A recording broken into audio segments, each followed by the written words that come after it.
So as you guys are probably aware, a new bloodline just dropped to Shindo Life. So this video is going to be the showcase over the full bloodline. So if you guys enjoyed this video, remember to like and subscribe. Let's go right to the video, guys. Alright guys, so this is going to be the Indra Akuma full showcase, of course. One of the most hyped bloodlines in a very long time. Now this is the drip. As you guys can see, it's a pretty good looking drip. I mean, like, I do like the kind of, basic outfits, no neon type of look. I think it, looks more, it just looks a lot better in my opinion with the no neon type of anime look. Alright, so let's get started with the actual abilities here. Now the first ability is a two-hand sign, instant. I would say it's a two-hand sign slash instant, semi-stun ability. Now they actually did reduce the hit stun on it quite a bit, as you guys could see, but it still does a bit of damage. I mean, it's a two-hand sign stun on the stun global cooldown, but the stun time they did reduce a lot, obviously. So I do think that this move is kind of, it's probably going to be used for, burst combos, but I don't really see people using it outside of that because, the range of the first ability and the second one are honestly, they're kind of mid-ranged abilities.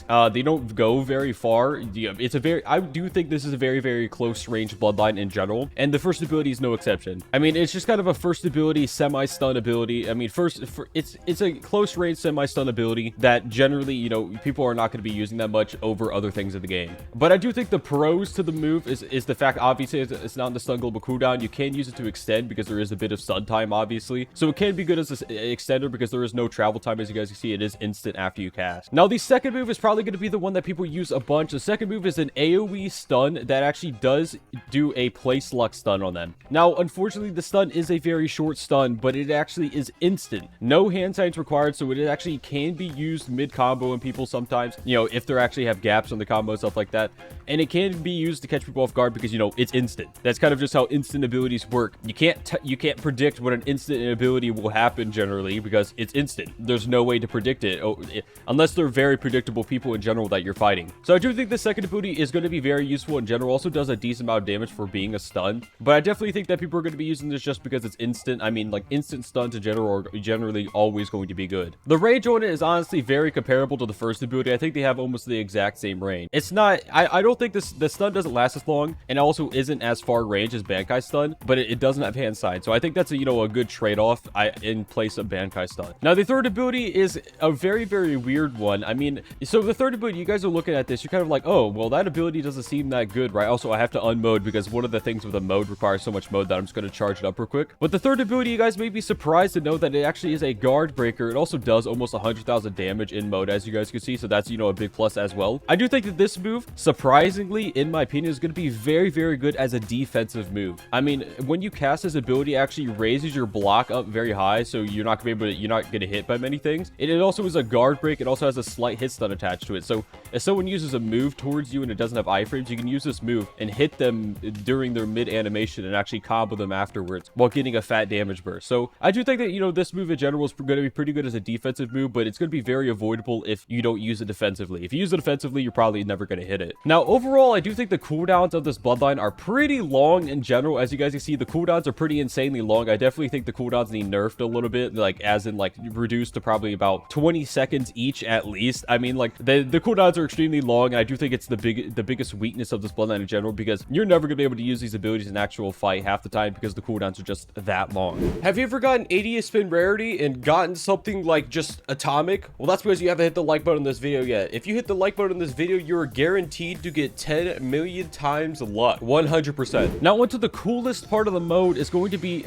onto the coolest part of the bloodline is obviously going to be to the mode, guys. This is the reason why everyone's going to be picking up this bloodline. Now the throwable of the base mode is going to be, it's just a basic counter ability. It's the first ability, but as a counter. I mean, it's literally the first ability as a counter. That's exactly what it is. It has a pretty low cooldown for a counter, so I guess people are going to be spamming it quite a bit. Now the C-Spec is actually another guard breaking move. It also has a bit of hit stun attached to it. The C-Spec is kind of like the third move in all honesty, but it's kind of a, it's a flurry move, so it hits over time instead of being one of these moves that hits, very quickly. So I do think the C-Spec can be good in general because it is a guard break, but you do have to be wary of some people using counters and things like that because, you can get Doku countered and then it just destroys you. Now the coolest part of the mode is going to be the weapon spec. Now you guys may be thinking, oh, you're in a block right now. No, this is literally just your fighting style now. Like this is honestly the coolest thing about this mode. Okay, it's on a 5-second cooldown, just so you guys know. I accidentally used that. I meant to use the new throwable spec, but so basically this just becomes your character. You can cast jutsus like this. You can use abilities like this. You can use any ability like this and things like that. It literally just becomes you being able to cast abilities. I mean, like, this is honestly insanely cool. I don't think the use of it is going to be, you know, that exemplary because the mode drain is absolutely massive. But you do get new abilities like the Throwable Spec is the second ability with a tiny bit of stun, and the, you know, the C Spec's the same. So I do think this is a very, very, very cool Bloodline in general. I don't really know the use of it much yet outside of the second ability, because I think the other abilities, while they are, you know, okay, it's a very, I think the only ability that is worth saying is S tier are the, you know, general abilities in general. So my overall review of this Bloodline are going to be that the first and third ability I don't really see much use for, but I do think that people are going to be using just because the Bloodline's going to be pretty hype. I mean, like, it's a, you know, it's a basic combo extending move, and then the other one's a guard breaking delayed attack. So I do think people are going to use them in general, but I don't really see the point of using them outside of the Bloodlines once the hype dies down. The second ability is probably the best ability of all of them because it is an instant place lock stun. It also, you know, is AoE, so it can hit multiple people, but the AoE is kind of small, all things considered. It doesn't go very long distance, and also the cooldowns of all the abilities are insanely high. Now, the mode, obviously, guys, is the coolest part about this. I do think the mode is insanely cool, but is it good? I do think the counter of the mode is probably going to be the thing that people use the most, in all honesty, and I do think the C-Spec could be good, but you have to make sure that they don't have a counter equipped or anything like that. I also think the web spec is honestly just going to be really fun to play around with, so overall, I'm going to be giving this Bloodline an A tier, and I do think that's very solid for this Bloodline considering how high the cooldowns are, other than the mode. By the way, guys, what was your favorite part of this update? If you're free in the comments below, we'll be checking them out. All right, so we're of course going to be using this in a PvP match. Now, he is using the best Akuma Shindai, so I don't think this is going to go very well unless, you know, he sucks at PvP, which, you know, he might. It is what it is. Some people suck a Rooney, and let's get into this. So I'm gonna go ahead and get this started. So the third ability, I do think it's going to be good to maybe catch this guy off guard because I don't know if he's good. Oh, and I'm lagging. Okay, well, I dodged that ability, and oh, okay, I'm lagging super hard. You know what? It's time. You can't even hit me, nerd.